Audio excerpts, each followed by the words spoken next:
Hi friends, this is Himanshu from Dev advisory. और आज के इस वीडियो में हम आईटीसी का एलिवेटिव एनालिसिस करेंगे। अभी अभी हालांकि मैंने वो ब्लॉग भी लिखा है उस पर, और उसमें भी पूरी ये डिटेल एनालिसिस मैंने पोस्ट की हुई है। आप जाके वेबसाइट पे देख सकते हो, और उसके लिंक भी मैं डिस्क्रिप्शन बॉक्स में पोस्ट कर दूंगा। तो हमारा पर्पस जो है वो ये है कि आईटीसी एक बहुत ही अच्छी कंपनी है, फंडामेंटली बहुत ही स्ट्रांग कंपनी है, वेल डाइवर्सिफाइड कंपनी है, बट जो स्टॉक है वो काफी अंडर परफॉर्म कर रहा है। और रिसेंट पास्ट में काफी वीकनेस हमें देखने को मिल रही है उसमें। सो ये वीकनेस में अगर हमें ऐड करना हो तो कहाँ पर ऐड कर सकते हैं? बिकॉज जब स्टॉक गिरना स्टार्ट होता है तो कहाँ जाके अटकेगा वो क्लासिकल या ट्रेडिशनल टेक्निकल एनालिसिस से कहना बहुत मुश्किल होता है। But once we analyze it from LUTO perspective, we can get some objective levels where we can expect कि वहां पर एक बॉटम बन सकती है, and we can gradually start adding so that हमारा जो रिस्क है उसको हम मिनिमाइज कर सकते हैं। तो सबसे पहले ट्रेडिशनल टेक्निकल एनालिसिस का व्यू लेते हैं। तो देखिए, आप जो भी की मूविंग एवरेज है उसके नीचे वो ट्रेड कर रहा है, whether it is 20 SMA, 50 SMA, 200 SMA और 100 SMA। और कल ही हमने जो हमारा ब्लॉग है उस पर डिस्कस किया था range shift, RSI range shift का कंसेप्ट। और आप देख सकते हो यहाँ पर कि आरएसआई ने 40 पर रेजिस्टेंस लिया है। दैट मीन्स कि की मूविंग एवरेज इसके नीचे है, RSI is getting registered around 40, so stock is in a super bearish phase. तो अब ऐसे स्टॉक को बॉटम प्रेडिक्ट करके ऐड करना without any logic quite detrimental, right? So हम एलियट का पर्सपेक्टिव लेते हैं और चीजों को समझने का ट्राई करते हैं। तो हमारा गोल सबसे पहले तो ये है कि हम इसको इन्वेस्टमेंट पर्पस के लिए एनालाइज कर रहे हैं, and this is just an analysis to assess के वीकनेस में कहां पर ऐड कर सकते हैं। एग्जैक्टली ऐसा ही होगा हम नहीं कह सकते, but we are getting some objective insights, right? तो ये मंथली चार्ट है आईटीसी का, और ये मैंने लेबलिंग किया है। और ये जो एक सिग्निफिकेंट स्विंग लो है वहां से हमने काउंटिंग स्टार्ट की है। So this is wave 1, 2, 3, 4 and 5। और अब हम उसको वैलिडेट करें वाया फिबोनाची टूल्स तो भी अपने को पता चलेगा। देखिए, वेव 3 जो है दैट इज अराउंड 3.25, मतलब 325% एक्सटेंशन ऑफ वेव 1 है, वेव 3 का एक्सटेंशन। वेव 4 का जो नॉर्मल रिट्रेसमेंट होता है दैट इज अराउंड 0.236, 0.382 तक आता है एज पर एलियट की जो गाइडलाइन है। तो वो भी एग्जैक्टली वहां पर है। और वेव 5 कहाँ टर्मिनेट हुआ है वो हम देखते हैं।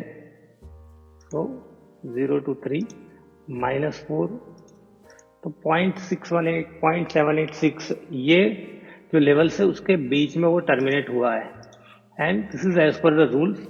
और फिबोनाची की गाइडलाइंस भी बहुत हद तक मैच कर रही है। तो हम कह सकते हैं कि ये हमारी जो लेबलिंग है मतलब वो बहुत हद तक सही है।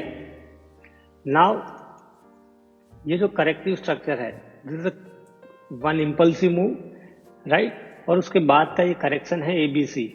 और वो करेक्टिव पैटर्न को भी हम एनालाइज करें तो वेव बी का रिट्रेसमेंट कहाँ पर आया आप देखो यहाँ पर, दैट इज एग्जैक्टली एट 0.618 के आसपास है। एंड वेव सी का जो एक्सटेंशन ले हम यहाँ पर, सो दैट इज ऑलमोस्ट अराउंड 1.618। सो ये जिगजैग स्ट्रक्चर लग रहा है। सो नाउ ये करेक्शन अब यहाँ पर खत्म हो गया है या नहीं, या तो फिर एक और डाउनसाइड यहाँ पर बाकी है, वो हमें असेस करना पड़ेगा। तो सबसे पहले हमारे लिए अब जो इम्पोर्टेंट है वो है वेव सी। अगर ये वेव सी टर्मिनेट हो गया है दैट मीन्स कि वो करेक्शन यहाँ पर खत्म हो गया है और अब स्टॉक ऊपर की दिशा में जा सकता है। बट वेव सी जो होता है वो क्या होता है कि 5 वेव का बना हुआ था, उसमें हमेशा 5 सब वेव्स होते हैं। तो वो 5 सब वेव्स ने अपना वो एक मूव कंप्लीट कर लिया है कि नहीं वो हमें देखना हो, तो उसके लिए हमें एक लोअर डिग्री में जाना पड़ेगा। Since this is a monthly chart, तो उसके छोटे वेव्स या तो सब वेव्स हमें कहाँ देखने को मिलेंगे, वीकली चार्ट में। तो हम वीकली चार्ट में जाते हैं और ये वेव सी का जो स्ट्रक्चर है उसको समझने का ट्राई करते हैं। तो यहाँ पर वेव बी टर्मिनेट हुआ है और वेव सी के जो 5 सब वेव्स है हमें क्लियरली यहाँ पर दिख रहे हैं 1 2 3 and this could B fourth wave, right. 1 2 3 4 और 5 ऐसा भी हो सकता है। So let us now first जो ब्लॉग है मैंने उसमें इस तरह से लेबल किया है 1 2 3 4 एंड 5, राइट। तो अब हम देखते हैं यहाँ पर कि वेव 3 कहाँ तक एक्सटेंड हुआ है। तो वेव 3 का एक्सटेंशन है दैट इज अराउंड 1.25 और वेव 4 का हम रिट्रेसमेंट ले यहाँ पर, सो दैट इज अराउंड 0.382 और वेव 3 जो है 1.25 मतलब 125% एक्सटेंशन ऑफ वेव 1 है wave 3, that means it is not extended. अगर 1.618 के ऊपर होता तो हम कह सकते हैं एक्सटेंडेड। सो हम यहाँ पर फिफ्थ वेव का एक्सटेंशन एक्सपेक्ट कर सकते हैं। सो फिफ्थ वेव कहाँ टर्मिनेट हो सकता है, हम 1.618 का लेवल ले तो दैट इज अराउंड 121, तो 1.25 1.618 के बीच में अभी तक वो आया है और ये माइट भी वेव 4 का विद इन वेव 5 है, उसमें भी देखो 5 सब 1 2 दिस कुड बी 3 और ये फोर्थ हो सकता है और फिफ्थ के लिए हम नीचे आए, ऐसी पॉसिबिलिटी ज्यादा लग रही है। अब हम एक दूसरा ऑल्टरनेटिव कंसिडर करते हैं जो हमने उसमें देखा है, राइट। लेट अस अज्यूम कि ये करेक्टिव स्ट्रक्चर जो है वो करेक्टिव नहीं है और वो एक इम्पल्सिव स्ट्रक्चर है। तो हमने देखा कि अभी भी थोड़ा एक रूम है नीचे एक डीप आने का। अगर ऑल्टरनेटिवली आपको ये इस तरह से भी लेबल करना है, for example this is 1 2 this is 3 this could B 4 and this is 5, तो उसको भी हम फिबोनाची से लेते हैं 0 to 1 -2, तो आप देखो that is around almost 300% extension है और वेव 4 का retracement in that case that is around 0.38 to 0.5 के बीच में है। तो वेव 5 यहाँ पर कहाँ टर्मिनेट हो सकता है, that we can access 0 to 3 -4, so that is same level 116, मतलब ब्रॉडली हम कहीं 120 के आसपास का एक लेवल आता है।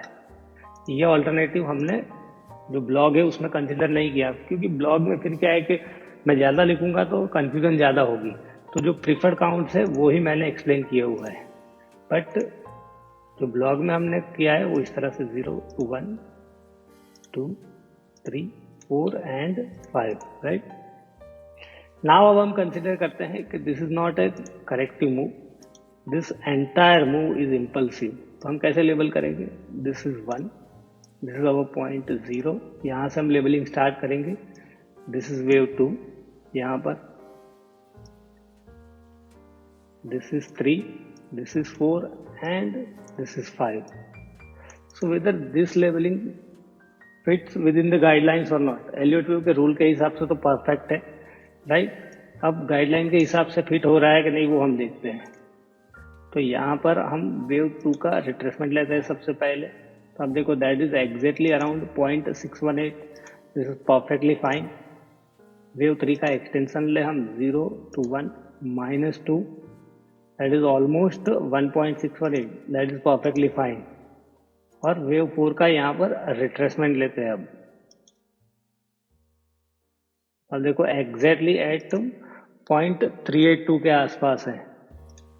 सो वेव 5 का हम लॉजिकल लेवल क्या एक्सपेक्ट कर सकते हैं, 0 to 3 -4।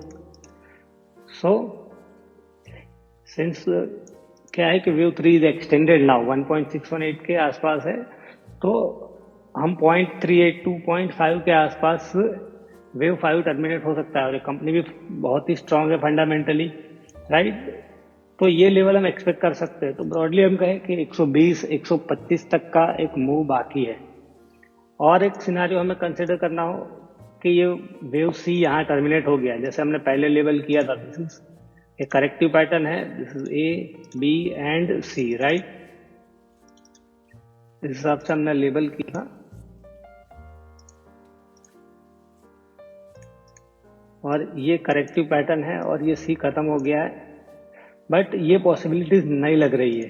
उसका रीजन मैं आपको बताता हूँ कि ये करेक्टिव स्ट्रक्चर ही लग रहा है। This doesn't look like an impulsive move. आप देखोगे यहाँ पर तो 1 2 3 ऐसा नहीं हो सकता। इवन तो दिस इज 1 2 3, तो ये वेव 4 जो है वेव 1 की टेरिटरी में नहीं आ सकता है, तो दिस वायलेट्स द रूल। अब हम डेली चार्ट में भी जाके देखें इसको, ये स्ट्रक्चर को, तो थोड़ा और क्लैरिटी हमें आएगी। अब देखिए यहाँ पर कि ये जो हमने लेवल किया है, राइट, दिस इज वेव सी।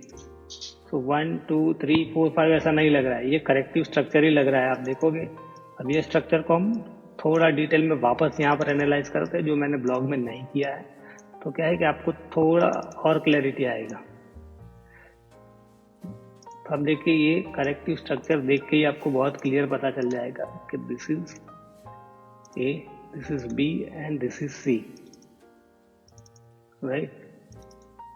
इसको हम थोड़ा डिग्री उसकी चेंज कर देते हैं, माइनर कर देते हैं, उसका कलर हम कर देते हैं yellow. So this looks like irregular correction because wave A में ए बी सी लग रहा है, और यहाँ पर वेव बी का हम रिट्रेसमेंट ले तो that is exactly at point 618, और वेव सी का हम एक्सटेंशन यहाँ पर ले तो दैट इज अराउंड 0.786 या 0.8 तक है, ऐसा हम कह सकते हैं।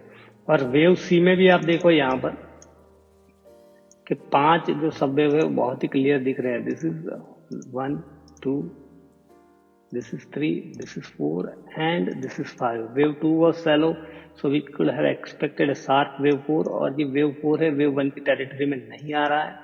सो दैट मीन्स कि ये लेबलिंग है, दैट इज परफेक्टली फाइन। और जिन्होंने मेरा कोर्स सब्सक्राइब किया है वो लोग ये वीडियो देख रहे हो, तो आप चीज़ों को इस तरह से एनालाइज कर सकते हो फॉर इन्वेस्टमेंट पर्सपेक्टिव। तो आपको बहुत सारी चीज़ें यहाँ पर सीखने को मिल सकती है।